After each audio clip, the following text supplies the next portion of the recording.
Alors coucou tout le monde, et ce soir on va lancer Blender 267 déjà, et on va regarder une fonctionnalité qui est dans Blender mais pas depuis si longtemps que ça.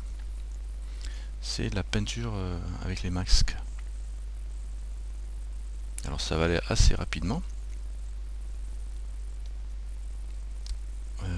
Il faut juste qu'il se lance quoi. Je vais réduire ça. Voilà. Alors, une nouvelle interface de Blender qui est pas mal. Et on va rester sur un cube, hein, parce que de toute façon ça va être très rapide de vous montrer ça. Donc je vais passer en mode edit, on va se faire un dépliage UV. Alors je change de clavier, l'éternel clavier, et je vais faire un unwrap rapide. Voilà, et j'ouvre une petite fenêtre avec UV Image Editor enclenché. Voilà, et on va faire une nouvelle image. Je vais l'appeler color, histoire d'avoir une image derrière. Voilà, comme ça pour moi je suis bien. Encore un autre petit paramètre, c'est de passer ici en mode texture. Donc on voit l'arrière de l'image ici qui est projeté sur mon cube, et je vais me mettre aussi par précaution, je sais pas si ça va servir à grand chose, je vais descendre ici dans display,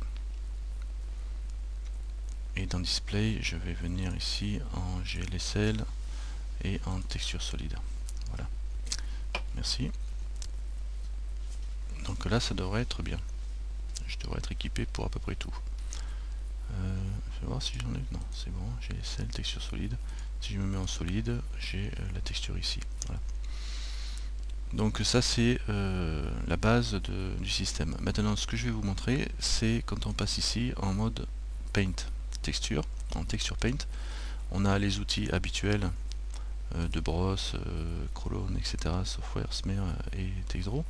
Par contre on a deux outils qui sont sympathiques, c'est dans l'onglet texture ici, vous voyez, vous avez texture et vous avez texture masque.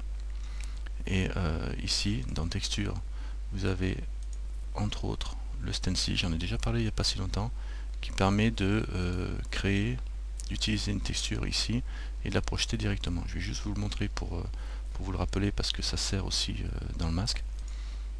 Donc je vais passer par ici, je vais faire une nouvelle texture, donc ça me fait une texture cloud que je vais retrouver normalement dans les onglets de texture. Alors je vais écarter ça, j'appuie clic central et je décale. Alors normalement je dois déjà avoir un matériel qui est créé, et dans les textures, si je vais dans les onglets texture ici, texture de peinture, je retrouve mon cloud. Je vais mettre une image et je vais aller prendre une image sur mon disque juste pour pouvoir la projeter. Donc dans document, je vais venir ici, 3D, je dois avoir des images qui traînent par ici. Tiens, il y a des trucs qui iront bien, un cheval comme ça, voilà, hop là, donc j'ai mon cheval ici, et c'est une texture qui va servir à peindre, donc en fait compte j'ai pas besoin de faire d'autres réglages, sauf on pourrait régler aussi le sampling, le mapping. Vous voyez ici au niveau du mapping on pourrait régler quelques paramètres de répétition, mais tout se fait ici en fin de compte. Vous avez surtout ici l'offset, la taille de votre texture. Et par contre quand vous êtes en stencil, vous voyez quand je mets mon pinceau ici, eh ben, je vois mon cheval qui apparaît. Vous voyez, tac, je le mets sur le côté, je le vois plus. Donc je peux zoomer pour comme d'hab et tourner avec le clic central de ma souris pour me mettre autour. Et du coup, ben, si je peins, je vais peindre mon cheval. Enfin, je vais projeter directement ma texture. Alors si je veux plus la voir, voilà. Hop, regardez, si je m'écarte, on voit j'ai peint carrément la texture. Ça, je vous l'ai montré dans le dernier onglet. J'ai dû vous montrer aussi que pour déplacer cette image là, c'est avec le clic droit de la souris. Clic droit de la souris, on peut déplacer notre image pour peindre. On peut la redimensionner avec maj et clic droit. Voilà, et clic droit pour déplacer. Et je repeins en petit. Voilà. et donc on voit le résultat, et on peut la faire tourner avec CTRL, clic droit, et on peint, évidemment. Oui. C'est comme le B-Project, effectivement, sauf que là c'est intégré, et c'est beaucoup plus rapide d'utilisation.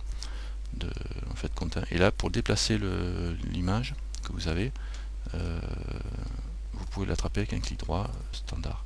Donc ça rappelle le cours que je vous ai fait, ou la donne sur le B-Project, sauf que là c'est carrément intégré et ça marche super bien, quoi. Donc vous avez le stencil que l'on trouve ici. Donc bon, maintenant il y a une fonctionnalité qui est bien. Alors je vais faire des CTRL-Z à répétition. Voilà, ok. Et il y a une fonctionnalité qui est bien, c'est, alors ça j'en avais déjà parlé, donc du coup, alors bon, vous pouvez régler la taille, la répétition, l'offset de votre image, la rotation vous la retrouvez ici, bon on a tous les paramètres ici. Là c'est l'alpha de l'overlay, c'est-à-dire c'est comme dans le B-Project, là vous voyez, on le voit pas trop. Si j'augmente ici, il est plus opaque, donc il passe plus devant, voilà, d'accord. Si je le mets très clair, on voit mieux l'objet derrière.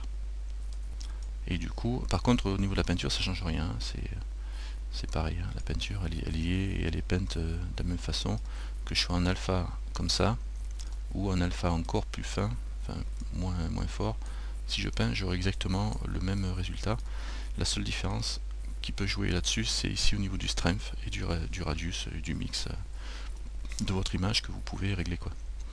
Donc maintenant on va passer au sujet du cours, c'est le texture mask qu'on trouve ici maintenant. Vous avez l'onglet texture mask et vous vous dites tiens, il y a une deuxième texture. Et on se dit à quoi ça sert. Alors déjà on va commencer par enlever celui-là. Donc je vais le supprimer pour retrouver une texture normale, quoi. Enfin, un pinceau normal, vierge plutôt. Et on va passer côté texture mask. Et côté texture mask, alors je vais faire des CTRL Z quand même pour annuler mes peintures. Texture mask, là je vais utiliser pas celle-là parce qu'elle n'est pas en noir et blanc, mais je vais aller en chercher une autre. Alors je vais faire New. Donc vous voyez, je peux prendre une nouvelle texture aussi. Je vais aller dans mon onglet texture là-haut. Je remonte ici. Et vous voyez, j'ai à nouveau une liste qui est vierge. Je fais nouveau. Alors c'est une texture 2. Je vais prendre image. Image en movie. Et je vais faire open.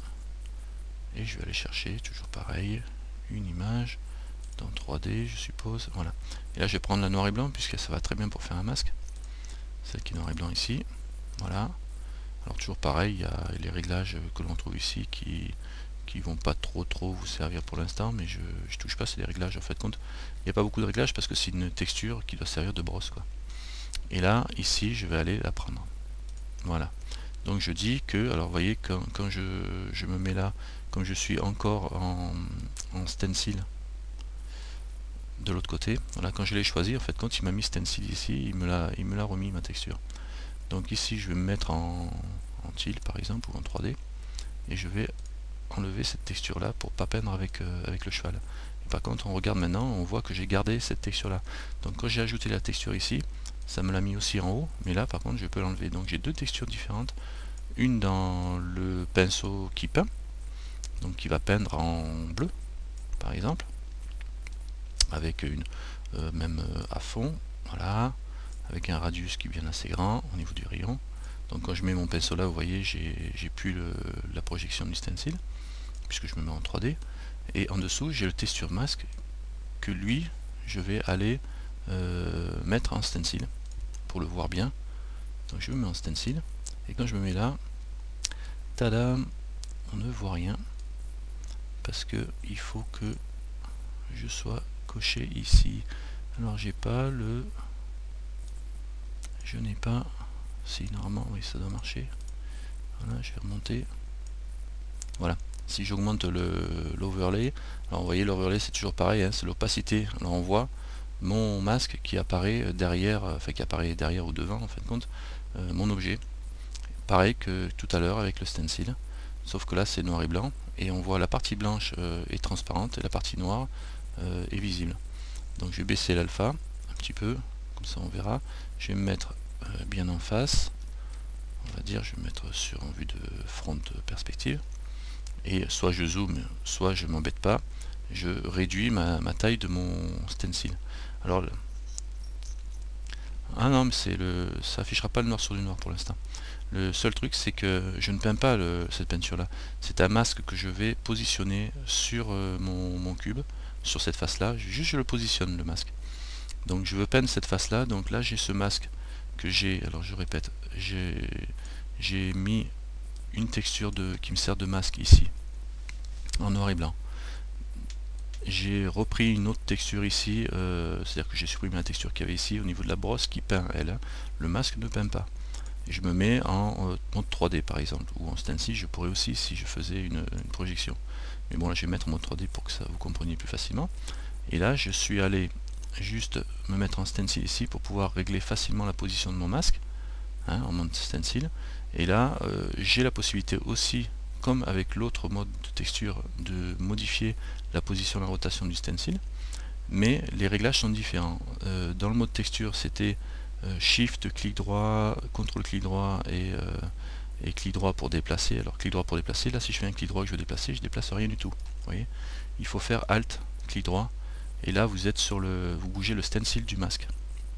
D'accord, donc là je vais positionner mon stencil de masque bien au centre. Je vais faire Shift, enfin Alt, Shift, clic droit, donc c'est toujours le Alt en plus pour repositionner. Alors évidemment je vois pas trop bien.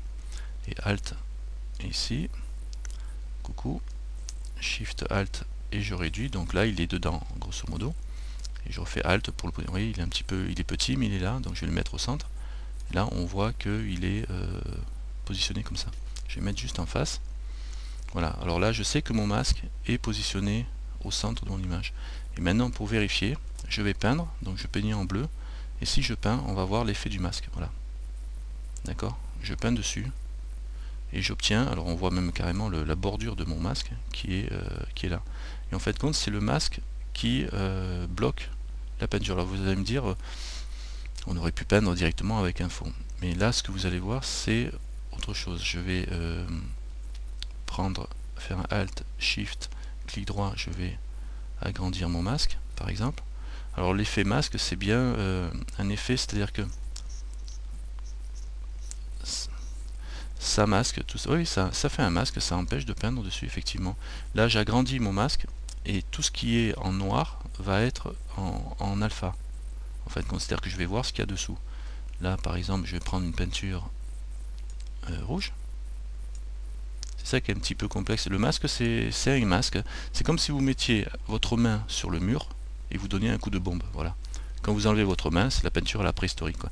Vous enlevez votre main, voilà. Le masque, c'est le noir, ça va être la main, et quand je peins, ça va peindre partout, sauf là où il y a mon cheval, là où il y a ma main, on va dire.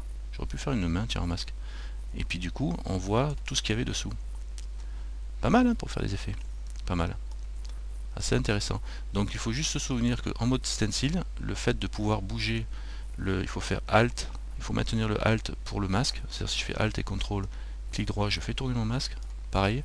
Alors que le mode stencil de la texture, lui, c'est juste CTRL et clic droit pour faire tourner. D'accord. Là, si je repeins, voilà. Voilà. Donc c'était pour vous montrer cette fonctionnalité du masque.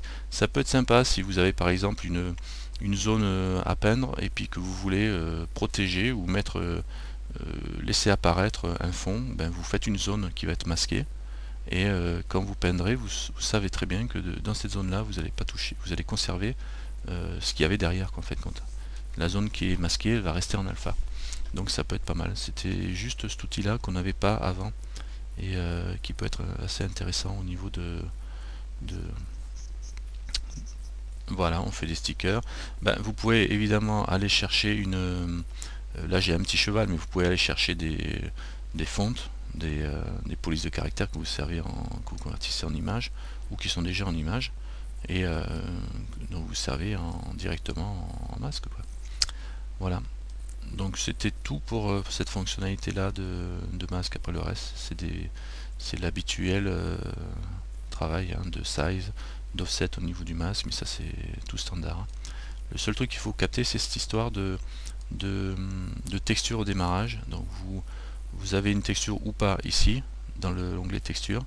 Quand vous changez votre texture ici, vous allez voir, je change. Hop, ben là ça ne me l'a pas changé pour le coup parce que il a été défini. Il faut remonter quand même là-haut pour vérifier que vous avez bien conservé Bon, je vais peindre avec cette texture là maintenant, avec ce pinceau là, avec ça comme masque. Alors le masque, je fais Alt Shift, clic droit, je l'agrandis. Et là par contre, comme c'est pas du noir et blanc, ça va être un peu moins, ça va faire une variation en fait, quand il va y avoir de l'alpha plus ou moins. Et je vais peindre avec du noir et blanc moi pour le coup. Si je peins, alors avec le noir et blanc en mode, tiens, en mode plan, comme ça je vais peindre avec du cheval. Voilà, comme ça. Et voilà. Alors si je relâche et que je me cache là, on voit quand même, on voit un petit peu, regardez, on voit la trace ici, là, de ventre, un petit peu alphaïsé, on va dire. C'est un peu dommage parce que j'ai peint en noir sur quelque chose qui était un peu gris. Mais bon, on voit quand même la trace qui est dessous, quoi. Enfin, on le voit, c'est pas trop évident, mais on le voit bien quand même. Là. Vous voyez, il est là. Je sais pas si vous voyez avec votre écran. On voit quand même que le masque a fait effet, quoi. Voilà pour ce petit cours sur le texture masque Paint. Bon, je vais arrêter ça et on va passer à autre chose. Alors, merci d'avoir suivi, à bientôt.